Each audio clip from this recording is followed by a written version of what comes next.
Bonjour, c'est Jules Lavie pour Code Source, le podcast d'actualité du Parisien.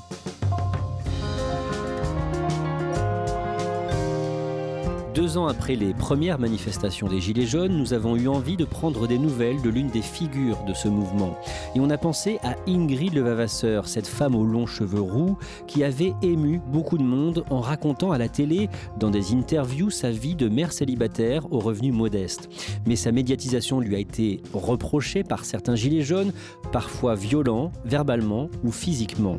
2 ans après, elle regrette amèrement d'avoir participé à cette contestation, mais elle accepte de parler pour dénoncer, à travers elle, les fléaux de la pauvreté ou des violences conjugales. Claudia Prolongeau l'a rencontrée chez elle en Normandie pour Code Source.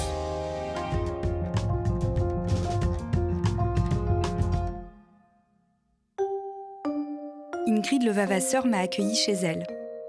Elle habite à Louviers, dans l'Eure, dans une petite maison avec ses 2 enfants de 15 et 10 ans.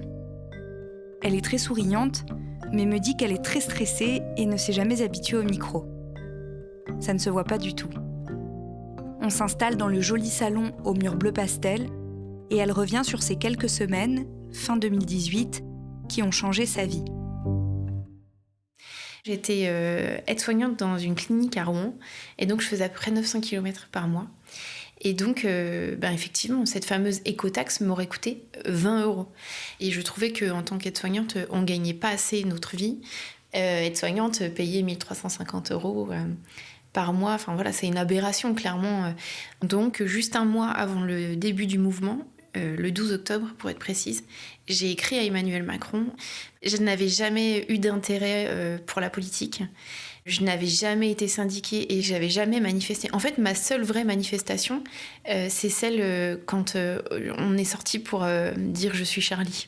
C'est la seule fois où j'ai été dans la rue, dans un mouvement, mais jamais je m'étais intéressée. J'ai même jamais été déléguée de classe, ni quoi que ce soit. Le président ne répondra jamais à Ingrid. Alors quand elle apprend que le samedi 17 novembre, des manifestations spontanées ont lieu un peu partout en France pour protester contre l'écotaxe, elle se rend au péage d'Hautebouville, le plus proche de chez elle. Et c'est le début. Déjà, à la base, moi, je pensais y aller que le samedi. Et puis, tout le monde disait, on revient demain, on revient demain, on revient demain.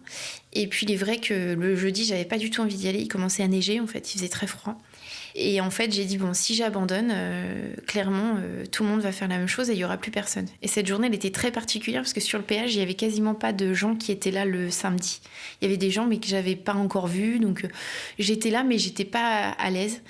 Et en fait, au loin, j'ai vu un journaliste qui était en train d'interviewer quelqu'un et le type disait tout et n'importe quoi. Il lui disait, oui, on va vendre Brigitte, la vieille chaudière, ça fera de l'argent. Enfin, n'importe quoi. En fait, ça n'avait aucun sens. Et je me suis dit, oh là là, mais pourquoi on va passer Il a fait un peu le tour des manifestants qui étaient là, dont moi. Et moi, je lui dis, mais en fait, je pense pas que ce soit la dissolution de Macron qui fasse changer le problème. En fait, on va pas modifier les choses en 3 mois. C'est juste que là, il faut qu'ils prennent conscience qu'on existe. Enfin, il m'a demandé mon numéro, il m'a rappelé dans l'après-midi en me disant, mon producteur souhaiterait que vous soyez sur le plateau de ces politiques dimanche soir. Ouais, mais qu'est-ce que je vais leur dire ? Exactement ce que vous venez de me dire. Il faut absolument que le gouvernement entende que l'on ne va rien lâcher. Bien au contraire, je pense qu'ils ont vraiment fait déborder le vase. On en a plus que ras-le-bol. On touche sans cesse à nos revenus. On vient nous voler dans nos poches l'argent qu'il nous reste pour nous nourrir. Clairement, c'est le message que je veux faire passer. Ça a commencé comme ça et en fait, ça s'est plus jamais arrêté. Largement sollicitée, Ingrid commence à dévoiler devant les médias un parcours difficile et atypique qu'elle avait l'habitude de garder pour elle. Alors, beaucoup pensent que c'est de l'impudeur, mais moi, je pense que c'est de l'intérêt général de dire les choses. Parce qu'en fait, en taisant les choses, on les accepte. Et moi, je pense que c'était une justice aussi envers ma mère, qui, elle, a subi des violences conjugales avec mon père. Elle nous a sauvés, clairement, parce que je pense que mon père aurait pu la tuer. Il a fait diverses tentatives dont j'ai souvenir, puisque en fait, j'étais suffisamment grande pour avoir des souvenirs. Et ma mère a été une héroïne, puisqu'elle s'est sauvée avec ses 4 enfants. On a vécu cachés pendant des mois dans un foyer pour femmes battues.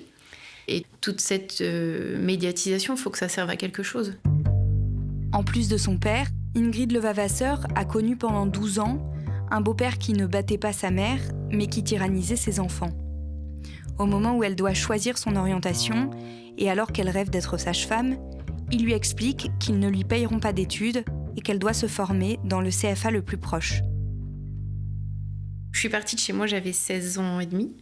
Et j'ai vite construit ma famille. J'ai eu ma fille à tout juste 18 ans. Je me suis mariée à 20 ans. Et puis, un jour, j'avais 24 ans. Et je suis allée à la mission locale de ma ville, donc Louviers. Et j'ai eu affaire à une personne formidable. Et elle m'a dit, mais qu'est-ce que vous voudriez faire ? Et je lui ai dit, j'aurais rêvé d'être sage-femme. Et elle me dit, bon, le parcours peut être très long, mais c'est pas impossible. Et je lui ai dit, bah si, c'est impossible, j'ai pas le bac. Et en fait, elle m'a très bien orientée et elle m'a conseillé de commencer par la base.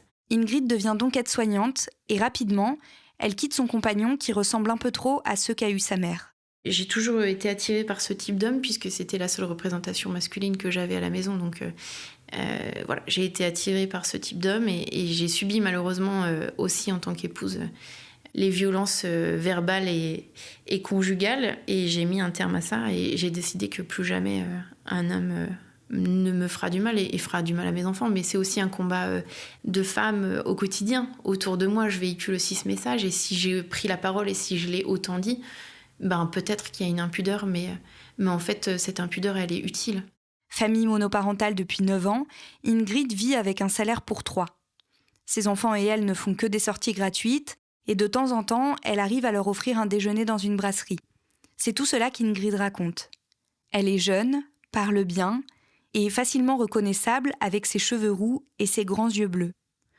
De plateau télé en interview radio, elle prend vite une place prépondérante dans le mouvement des Gilets jaunes. Je sais même pas comment j'ai fait pour tenir sur la longueur. Donc je faisais ma journée et ensuite hop, je prenais le train, je partais à Paris, ma mère s'occupait de mes enfants. Il y a même des fois où je m'endormais dans le train et j'ai raté mon arrêt. En fait, j'appelais des gens à 1h du matin pour qu'ils viennent me chercher. Et c'est arrivé plusieurs fois. Il arrivait des fois où du coup la production payait en fait la nuit d'hôtel pour que je puisse assister aux 6h45 ou aux 7h30 le matin. Ensuite je reprenais le train, je repartais. Enfin, c'était toute une organisation. Des fois où je voyais pas mes enfants pendant plusieurs jours. Ouais. Malgré la fatigue, il n'est pas question pour Ingrid de ralentir le rythme. L'occasion de représenter les familles monoparentales et les femmes seules est trop belle et trop rare. Pour les actes des Gilets jaunes, elle monte rarement à Paris et préfère les manifestations organisées localement, ce qui la laisse en marge des autres leaders du mouvement, comme Jérôme Rodriguez ou Éric Drouet, avec lesquels elle ne noue finalement jamais de lien. Rapidement, des personnes viennent la voir pour lui dire qu'après avoir été séduit par les Gilets jaunes, il se désolidarise du mouvement. Ingrid Levavasseur identifie parfaitement ce moment de bascule. Il a lieu à l'acte 3, le 1er décembre 2018. Ce tag inscrit au pied de l'Arc de Triomphe, ça sera sans doute une des images de la fin de journée. Les Gilets jaunes triompheront, ça a été tagué sur l'Arc de Triomphe. Les dégradations de l'Arc de Triomphe, les gens ont dit non mais là c'est la folie. Moi je me suis pas embarquée pour ça, c'est n'importe quoi. C'était devenu trop pour certaines personnes, quoi. Moi, vous savez, j'ai des personnes autour de moi qui sont artisans, assistantes sociales, médecins, enfin des gens qui ne sont pas en situation précaire, mais qui avaient envie d'être soutien, et puis aussi qui en ont marre d'être taxés à tout va. Donc ces gens-là étaient là et m'ont vite dit, écoute Ingrid, moi je comprends ton combat, il n'y a pas de souci, mais moi, à titre personnel, j'arrête, quoi. Ça me ressemble pas, j'ai pas envie, et puis voilà. Mais très rapidement, je crois qu'avant la fin décembre. J'ai compris dans des réunions publiques que chacun venait avec sa propre souffrance et que chacun avait envie que sa propre souffrance soit entendue. Et ça, c'était pas possible. Individuellement, on a tous et toutes quelque chose qui nous fait mal, qui nous gêne, qui nous perturbe. Mais on peut pas résoudre politiquement toutes les problématiques individuelles. Donc là, je me suis dit, on va avoir du mal à s'entendre, on va avoir du mal à s'organiser, c'est sûr. Et en fait, c'était plus un réconfort qu'un mouvement et qui cherchait à s'organiser. C'était plus je me retrouve et je trouve des gens comme moi qui m'entendent et qui me ressemblent. Début décembre, Apolline de Malherbe, une journaliste politique de BFM, contacte Ingrid Levavasseur pour lui proposer une chronique dans l'émission politique hebdomadaire et en même temps. Et moi, j'ai dit non, ça va pas la tête, je veux pas mourir, quoi. Et puis elle m'a rappelé, je crois, fin décembre, début janvier, en me disant « Écoutez Ingrid, je vous propose rien. Venez une fois, on fait une émission, vous posez vos questions, vous voyez ce que ça donne. S'il y a de l'intérêt, on le fait. » Et puis je me suis dit pourquoi pas, juste on essaie une fois, mais j'ai pas eu le temps de le faire. Ingrid doit participer à cette émission test le 6 décembre, mais l'annonce de sa venue fait l'effet d'une bombe. D'une part, chez les Gilets jaunes, qui la veille encore ont défilé devant BFM en traitant les journalistes de collabos, et d'autre part chez BFM, où la Société des journalistes interroge la direction sur l'opportunité de ce choix. Au moment où tout cela se passe, Ingrid rentre de Marseille, où elle a rencontré d'autres militants pour tenter de structurer le mouvement, et son téléphone n'a plus de batterie. Entre deux trains, à Paris, elle s'arrête dans un fast-food pour le recharger. Et j'ai branché mon portable et quand je l'ai rallumé, j'avais toutes les insultes possibles et inimaginables. Mais j'avais des gens du mouvement qui m'envoyaient des insultes en me disant « Ah, en fait, t'es une vendue » et toutes les insanités qu'on pouvait entendre. Des gens que je connaissais pas, des trucs sur les réseaux sociaux qui étaient immondes. Et en fait, plus je lisais, plus je pleurais. Et c'est à ce moment-là que j'ai dit « Écoutez, Apolline de Malherbe, c'est mort. Oubliez-moi, quoi. » Et donc, vous me disiez tout à l'heure que ça continue ? Oui, il y a encore des violences, surtout sur les réseaux sociaux, et ils n'hésitent pas. Mais ce que je remarque, c'est quand même que beaucoup de personnes prennent ma défense. Et ça, avant, j'étais obligée de me défendre moi-même avec mes petits points et je répondais. Mais ça, c'était plus utile, c'est qu'il y a beaucoup de personnes qui le font à ma place. Quelques semaines plus tard, alors que les européennes doivent avoir lieu en mai, Ingrid se dit que c'est enfin l'occasion de politiser les Gilets jaunes. Avec d'autres membres, elle crée une liste et en devient la tête, même s'ils n'ont pas tous les mêmes idées politiques. Mais le sulfureux et complotiste gilet jaune Christophe Chalençon la rejoint et commence à prendre un certain nombre d'initiatives personnelles qui ne plaisent pas à Ingrid. Début février 2019, il organise même une rencontre avec Luigi Di Maio, le populiste chef du mouvement 5 étoiles en Italie. Sidérée, Ingrid quitte la liste et abandonne son ambition électorale, sans imaginer ce que va lui coûter cette brève expérience politique. Le 17 février, donc, j'étais déjà sortie de l'idée d'aller aux européennes, naïvement, parce que là, pour le coup, c'était naïvement. Je me suis dit, j'ai fait une erreur, certes, c'était pas la bonne manière, ok, je vous entends, vous avez pas voulu vous politiser, j'ai peut-être été trop vite. En fait, j'ai voulu faire un mea culpa et dire, je reviens, on continue, quoi. Et du coup, je me rends sur cette manifestation à Paris. La manifestation s'était plutôt bien déroulée dans l'ensemble. J'avais croisé des gens qui me disaient moi je suis pas d'accord avec vous mais vous êtes fort, bravo, voilà. Il y en avait qui disaient ouais moi je te parle pas, tu nous as trahis. Bon ok soit. Et la manifestation se termine, on arrive sur le Champ de Mars je crois. Et j'étais avec un groupe de camarades et je fais demi-tour et là on se retrouve en fait dans une ruelle. Sauf que les CRS sont là et ferment la rue pour dire non, vous allez en sens inverse.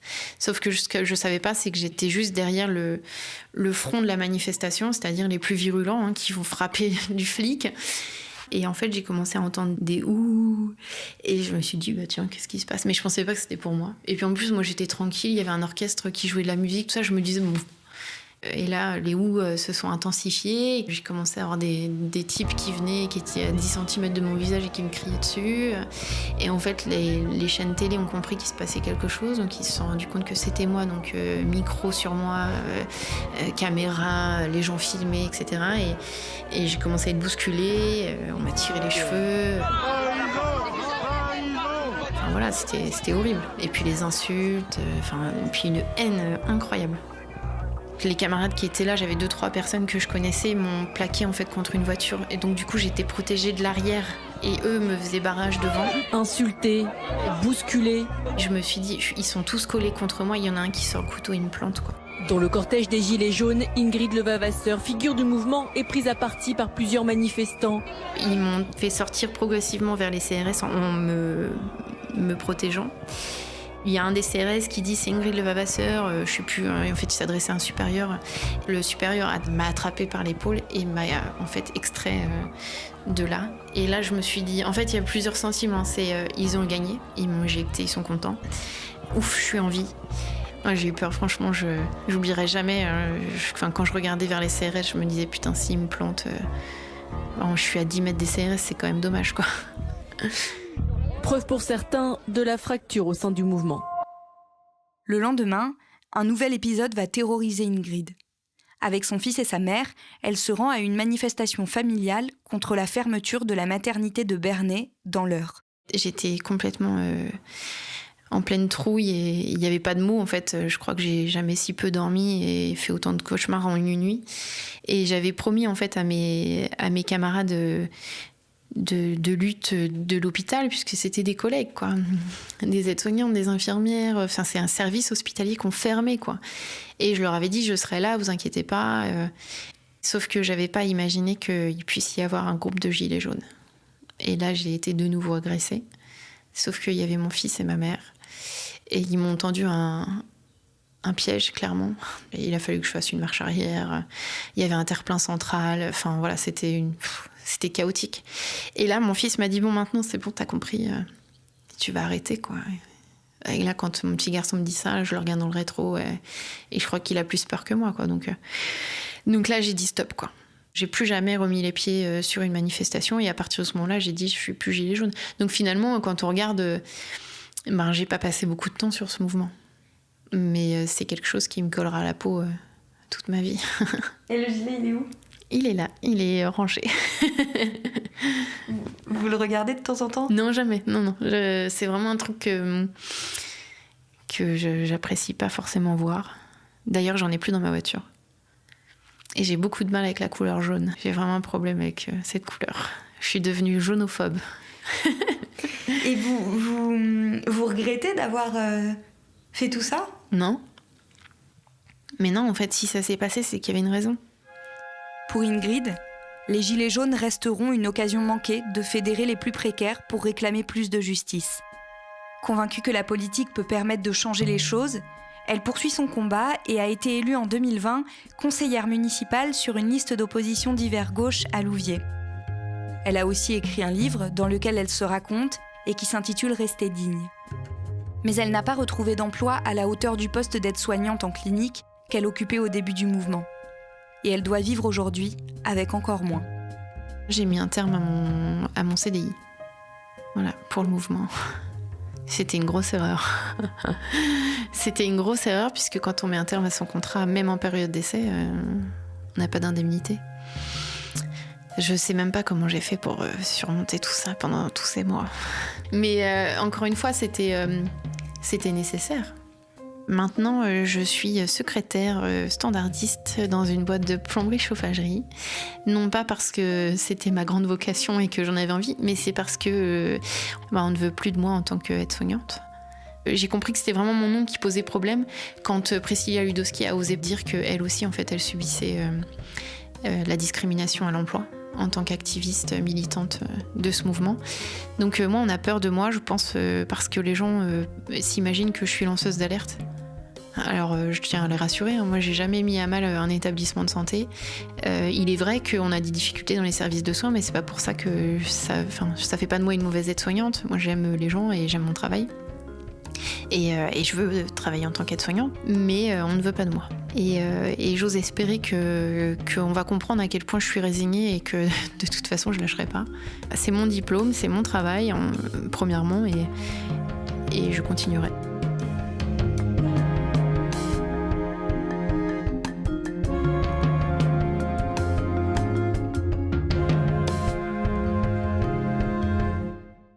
Claudia, malgré tout ce qui lui arrive et ce qui lui est arrivé, elle garde le moral ? Oui, elle garde le moral. Je pense qu'on l'entend très bien dans sa voix. Et moi, c'est vraiment l'image qu'elle m'a donnée, celle d'une femme qui est très enthousiaste et qui se laisse pas du tout abattre. Elle a du mal à joindre les deux bouts en ce moment. Est-ce qu'elle peut compter sur la solidarité qui était née pendant le mouvement ? Elle peut compter à la fois sur la solidarité des personnes qu'elle connaissait avant et évidemment aussi sur celle qui est née pendant le mouvement puisqu'elle a acquis une certaine notoriété.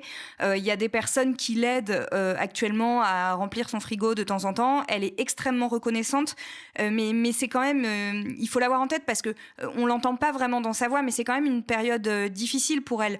Depuis février 2019, elle enchaîne des boulots qui n'ont rien à voir avec sa formation, qui sont pas le métier qu'elle aime, mais qui lui permettent permettent de gagner de l'argent. Il y a eu l'écriture de son livre qui lui a permis d'en gagner un peu aussi. Elle a même fait une folie, elle s'est acheté une moto, mais là, elle est dans une situation où en fait, elle revend sa moto et elle est à nouveau dans une situation vraiment très précaire.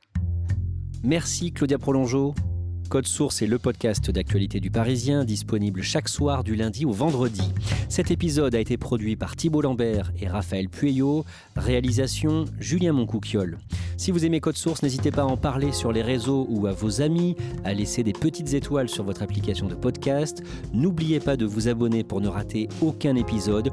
Et puis pour dialoguer avec nous, c'est sur Twitter @codesource ou par mail codesource@leparisien.fr.